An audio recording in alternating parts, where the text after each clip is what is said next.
Okay, so today we have to discuss about terminal velocity. This is going to be a topic which is basically quite usually confusing for O-level students, and I'll try to explain it in a way so that there is no more confusion left in this. So if we talk about the concept of terminal velocity, we have to understand basically in the beginning what a free fall motion is. Since terminal velocity can, only be understood through a free fall motion or a motion under gravity. Now, motion under gravity is basically the motion of any object on which there is only one force that is acting, and that is gravitational force. So, for example, in such motions which can be categorized under free fall or maybe motion under gravity can include if someone drops a ball from, let's say, a height h above the surface of the earth. So, if this ball is being dropped, let's write ball being dropped here. So if this ball is being dropped right from a certain height age, so initially this was at rest, right? Someone should be holding this ball up. So initially there was no speed, there was no velocity, and there was nothing happening to this ball. But then, it is dropped. So the force which brings this down is basically gravitational force, right? And for gravitational force, the acceleration is taken to be as 9.81 meters per second squared or 9.81 newtons per kilogram, right? That's the understanding here. Now, let's understand, step by step what this ball goes through during this motion under gravity or this free fall motion while it comes from a certain height to the surface. So let's say if, you know, that's the point where it is released and, after 1 second, this comes to be, let's say, point B, then after another second, this becomes, let's say point C, and all the way it can go down to the surface. So if that's the point from where it is released, so here the initial velocity is zero, right? And since we have taken gravitational acceleration to be 9.81, so in exactly after 1 second, what should happen? If we, kind of imagine this ball here at point B, so time is 1 second, right? So acceleration is 9.81. So what would be this ball's velocity here? So this ball's velocity would be exactly 9.81 meters per second here. And even at point C, if we continue this motion till here, so even at point C, we can use the same approach. So from point B to C, it becomes 9.81 plus 9.81. So it then becomes 19.62 meters per second, and this goes on, right? So what we can comment is that as it moves from A to B and B to C, the velocity is increasing, right? That is quite common and that is quite simple. That should happen because as it comes down, it should accelerate and kind of become more and more and more and more faster, right? That means when we say that this ball is coming down from a certain height, so the acceleration stays same, right? This is what we considered, and this ball is basically moving faster. Now, if we assume this motion happened to be, from a very big height, so what can happen? So consider any other forces, or consider any other substances which may be involved during this flight. So, you might be thinking that, birds can come there, in passage and, maybe pollution and maybe, certain smoke particles, certain dust particles. Yeah, right. So basically, if we think of all those particles, which kind of hampers or slows down this motion, so we can generally include them in air resistance. So if anything that comes in this passage here, which is trying to, kind of exert a resistive force, which kind of tries to slow this down. Obviously, this cannot stop it in you, but it can try to slow this down. So there is, one more force, that's air resistance. So air resistance basically is opposing the downward motion, right?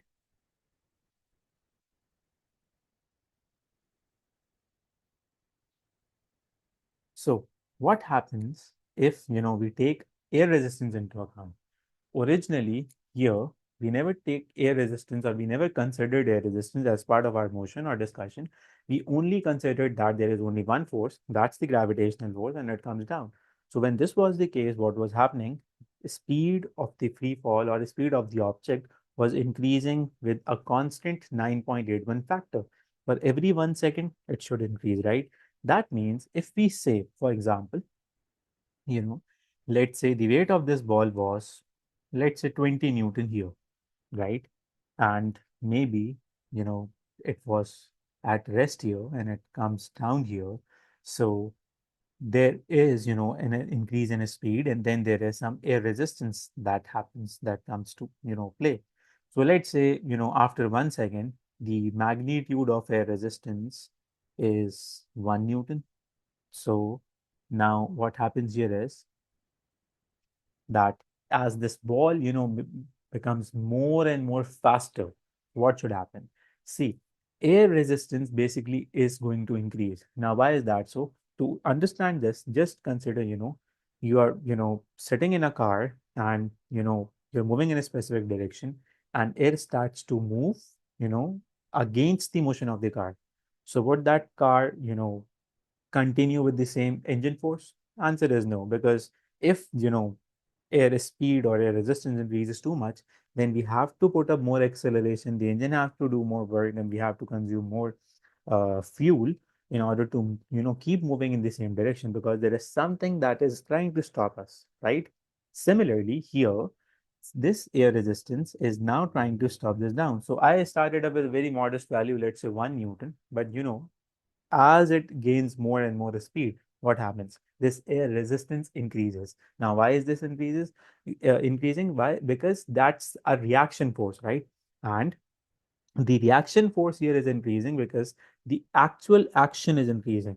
So the force, which brings this down, that's gravitational force, is causing the object to accelerate.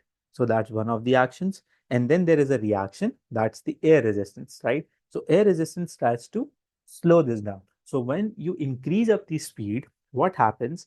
Air resistance increases. So maybe now, if we kind of figure out both of these forces, just think both of these forces. So that was weight, that was basically directed down, and air resistance is basically directed up. So the overall force acting on this should be 19 Newton, right? You get this? Now think of it, if air resistance kind of increases further, maybe a little below this, point, it becomes maybe 10 Newton. So now the force remains as 10 Newton, right? Why? Because originally the weight was 20 Newton, and that was downwards. Air resistance is up. So here weight is still 20 Newton, and air resistance has now become 10 Newton. So the overall difference, or the resultant force, should be 10 Newton. Let's say the ball comes here, and what happens here? Let's say air resistance has now further increased to 20 Newton. Now what happens next? So in the same, sequence, we can say that force here would now be zero, right? That's very important. Now, what happens here? So, let's say the ball started its flight from this point, and all the way till here, it's the point where there is no resultant force acting, right? That means force upwards, that's air resistance, and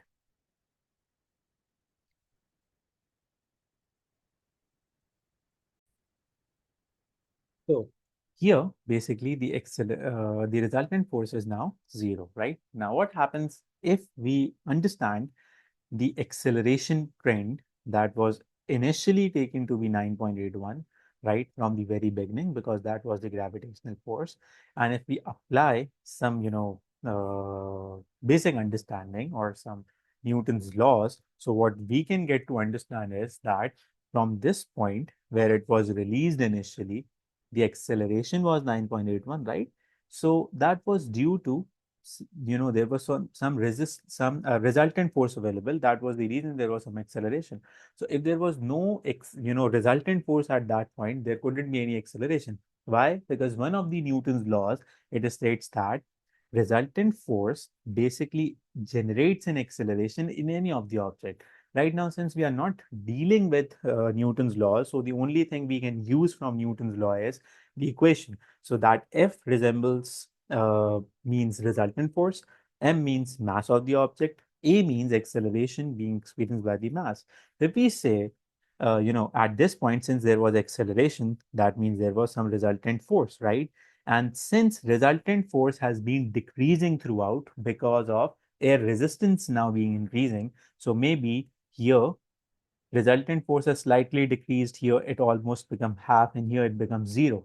That conversely, helps us to understand that if there is no force, then that means there wouldn't be any acceleration, right? So that means at this point of motion where there is, no resultant force, where weight and air resistance are actually balanced, actually canceling out each other, so the resultant force equals to zero.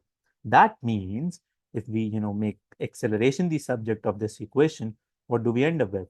We end up with acceleration being zero. Now here is a catch. When we say during a free fall motion, sir, acceleration becomes zero, so most of the students will think, the object has come to rest. No, it is not coming to rest. It basically is only now not accelerating. It has stopped becoming, being more accelerated. It has stopped to gain any change in speed. So basically, motion is being continued, but beyond this point onwards, it is still falling. It is not in rest, still falling, not at rest, and now there is no change in speed. So let's say it was here, 0 meters per second, and all the way till it reached up the air, this point where resultant force becomes zero. Let's say it was 100 meters per second.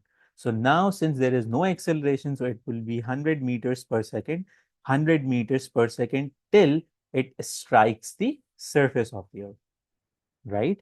That means object continues to fall, but now it is not changing its speed. That's where, the concept terminal or maximum speed or terminal velocity is established. Since we are discussing directions also, so it is better to use the term velocity. So I hope this clarifies the concept. Now, on the other hand, if we, want to show it in a more specific or a more uh, simple way, so what we can use here is, let's say we draw a speed time graph, and we draw a speed time graph of any object that is falling, and it experiences no air resistance. So let's study that now. So if there is no air resistance, so the object should continue to accelerate, right? And the acceleration is always 9.81 and it stays constant because there is no stopping. So what should happen to the speed time graph? So it should look somewhat like this. A straight line, right, with constant gradient. And the gradient here will eventually show us what? That's 9.81 meters per second square, right? Now, if we sketch a speed time graph, of a falling object with air resistance. Now, what happens? So initially, it has to be, kind of experiencing uh, more acceleration, right? Because initially air resistance would be less. And as air resistance starts to increase, resultant force starts to decrease. And there is a point here that basically, comes where there is no change in speed any longer. So what should happen? So it should start somewhat like this, but once that terminal velocity is reached, so it should become constant. So after a certain point in time, when we can detect that there is no change, so basically here we can say that terminal velocity is established and the object is no more accelerating, right? Initially, this curve should have been started from the same passage as was the yellow curve, but I, want you guys to learn about that it is, it is kind of a different somewhere, after that, because this cannot be a straight line because this always goes on to decreasing. So initially we can show that it started from the original point here.